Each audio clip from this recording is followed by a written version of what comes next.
ગયા અઠવાડિયે ઉત્તર પ્રદેશના બિજનોર શહેરમાં એક મહિલા ગરમ પાણી કરવા માટે ઇલેક્ટ્રિક હીટર રોડ, જેને આપણે સામાન્ય ભાષામાં હીટર કહીએ છીએ, એ પાણીમાં મૂકે છે. અને જેવું એ પાણીમાં મૂકે છે કે તરત જ ઇલેક્ટ્રિક કરંટ લાગે છે અને મહિલાનું ત્યાં ને ત્યાં મોત થઈ જાય છે. એના બીજા જ અઠવાડિયે ઉત્તર પ્રદેશના બરેલી શહેરમાં એક મહિલા જે પોતે 5 દિવસ પહેલા જ પરિણીત થઈ હતી, એ મહિલા ગીઝર જ્યારે નાહવા માટે ઓન કરે છે કે તરત જ એ ગીઝર ફાટી જાય છે અને તેનું ત્યાં ને ત્યાં મોત થઈ જાય છે. હવે આવી ઘટના દર શિયાળામાં આપણી સામે આવતી જ હોય છે, પરંતુ પ્રશ્ન જે થાય છે કે ગીઝર યુઝ કરવો જોઈએ કે પછી ઇલેક્ટ્રિક હીટર રોડનો ઉપયોગ કરવો જોઈએ. હજુ તમે પણ કન્ફ્યુઝ હોય તો આજનો આ વિડીયો પૂરો જોઈ લેજો, તમને બધી જ માહિતી મળી જશે.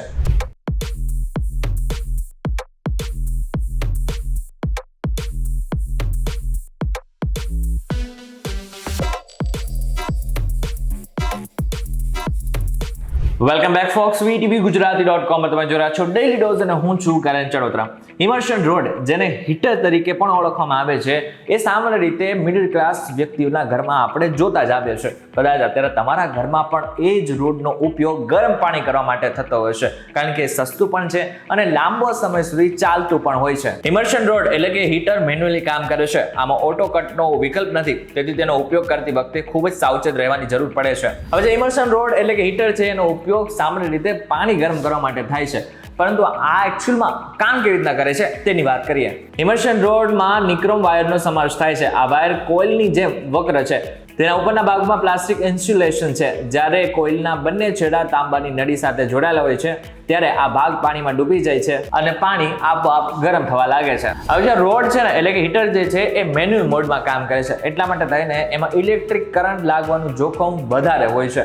આ સાથે જો એક જ સ્થિતિમાં એ ગરમ પાણી કરવા માટે ઉપયોગ કરવામાં આવે, એટલે કે 30 થી 40 મિનિટ કરતાં વધારે જો એનો ઉપયોગ કરવામાં આવે, એક સાથે ઉપયોગ કરવામાં આવે, તો એ હીટર ફાટી પણ શકે છે. એટલા માટે થઈને હીટર જ્યારે લઈને ત્યારે અમુક વસ્તુનું ધ્યાન ખાસ રાખવું જરૂરી છે. જેમ કે હંમેશા ISI માર્કાવાળું રોડ જ ખરીદો. ઓનલાઈન ખરીદો છો તો રિવ્યુ પણ એકવાર ચેક કરી લો. વોરંટી કેટલા સમયની છે એ પણ તપાસો. આ સાથે પાવર રેટિંગ કેટલા છે એ પણ એક ખાસ જોઈ લો. 4 સ્ટાર ઉપરનું જો રેટિંગ હોય ને તો જ એને ખરીદો. હવે આ તો વાત થઈ રોડની, પરંતુ હવે વાત કરીએ ગીઝરની. આપણે સામાન્ય રીતે જોવા જાય ને, ગીઝર પણ આજના સમયમાં મોટા ભાગના ઘરોમાં જોવા મળતું હોય છે. એમાં પણ જેટલા પણ લોકો અપર મિડલ ક્લાસ છે, એમના ઘરમાં ખાસ કરીને ગીઝર જોવા મળે છે. પરંતુ આ ગીઝર પણ હાલ કેટલા બધા પ્રકારના આવતા હોય છે, જેમ કે પાવર સેવિંગ ગીઝર છે, ઇન્સ્ટન્ટ ગીઝર છે, એની સાથે સાથે સ્ટોરેજ ગીઝર છે. આ બધા જ અલગ અલગ એના પ્રકાર છે. પરંતુ આ ગીઝર પણ જો એનો સરખી રીતના ઉપયોગ ન કરવામાં આવે તો એ મોતનું કારણ પણ બની શકે છે. હવે આપણે ગીઝરના સાયન્સને સમજીએ તો સામાન્ય રીતે એમ સમજવામાં તમને આસાની થશે કે એક મશીન છે કે જેની અંદર પાણી નાખવામાં આવે છે અને પછી ઇલેક્ટ્રિક રીતે એને ગરમ કરવામાં આવે છે, અને જ્યારે ગરમ થઈ જાય છે ત્યારે આપોઆપ બંધ થઈ જાય છે અને આપણને ગરમ પાણી મળતું હોય છે. પરંતુ હવે થાય છે શું, ઘણા બધા લોકો શું કરે છે તો ગીઝર ઓન કરીને જ નહાતા હોય છે. આ એક સૌથી મોટી મૂર્ખામી સાબિત થઈ શકે છે, કારણ કે ગમે ત્યારે કરંટ લાગી શકે છે અને તમારું મોત પણ ત્યારે ને ત્યારે થઈ શકે છે. એટલા માટે થઈને જ્યારે ગીઝર પણ ખરીદો ત્યારે અમુક વસ્તુનું ખાસ ધ્યાન રાખવું પડશે. જેમ કે ISI માર્ક વાળું ગીઝર ખરીદો, સમયસર તેની સર્વિસ કરાવો, કસ્ટમર રિવ્યુ એકવાર ચેક કરી લો. જ્યારે તમે સ્નાન કરો છો ત્યારે ગીઝર બંધ કરીને સ્નાન કરો. નહાતા પહેલા ગીઝર ચાલુ કરીને પાણી ગરમ કરી લો અને તેને ડોલ અથવા તો અન્ય કોઈ પાત્રમાં સંગ્રહ કરી લો. અને આ સાથે જ મહત્વનું છે કે જ્યાં પણ ગીઝર લગાવ્યું છે ત્યાં ધ્યાન રાખો કે દિવાલ અને ગીઝર વચ્ચે થોડી જગ્યા ખાલી હોવી જોઈએ. હવે આ તો વાત થઈ કે હીટર અને ગીઝર શું છે, કેવી રીતના કામ કરે છે અને આની સાથે સાથે શું ધ્યાન રાખવું જોઈએ. પરંતુ એકચ્યુઅલમાં હીટર વાપરવું જોઈએ કે ગીઝર, એની વાત કરીએ. જેમાં સૌથી પહેલું છે કે જો તમારે ઇલેક્ટ્રિસિટી બચાવવી હોય ને તો તમારે ગીઝર ઉપયોગ કરવો જોઈએ. કેવી રીતના? ગીઝરમાં ઓટોમેટિક શટ ઓફ જેવી સલામતી સુવિધાઓ છે, જે પાણી વધુ ગરમ થતા આપોઆપ ગીઝરને બંધ કરી દે છે. જ્યારે રોડમાં આવી કોઈ પ્રકારની સુવિધા નથી આપવામાં આવતી, એ એમનેમ ચાલુ રહે છે અને પાણી સતત ગરમ થતું રહે છે. બીજું, ઇમર્શન રોડ એટલે કે જે હીટર છે ને, એની પ્રાઇસ ઘણી ઓછી હોય છે. આમ જોવા જઈએ તો સામાન્ય રીતે જેટલા પણ ઇમર્શન રોડ છે એની જે મિનિમમ પ્રાઇસ છે એ લગભગ 200 થી શરૂ થતું હોય છે અને પછી આગળ એની પ્રાઇસ વધતી જતી હોય છે. કંપની બાય કંપની એની જે પ્રાઇસ છે એ ચેન્જ થતી હોય છે. પરંતુ બીજી બાજુ જો જોવા જઈએ ગીઝરની વાત કરીએ તો એની મિનિમમ પ્રાઇસ જ 3000 થી શરૂ થતી હોય છે અને 30000 40000 સુધી આ આપણને ભાવે મળતા હોય છે. એટલા માટે થઈને જેટલા પણ લોકો મિડલ ક્લાસ છે, ગરીબ છે, એ બધા જ લોકો અત્યારે હીટર જ અફોર્ડ કરી શકે છે. ત્રીજું એક મહત્વનું છે કે ઇમર્શન રોડ એટલે કે હીટર જે છે એ પોર્ટેબલ છે, એટલે કે એને એક જગ્યાએથી બીજી જગ્યાએ ક્યાંય લઈ જવું હોય તો આપણે લઈ જઈ શકીએ છીએ.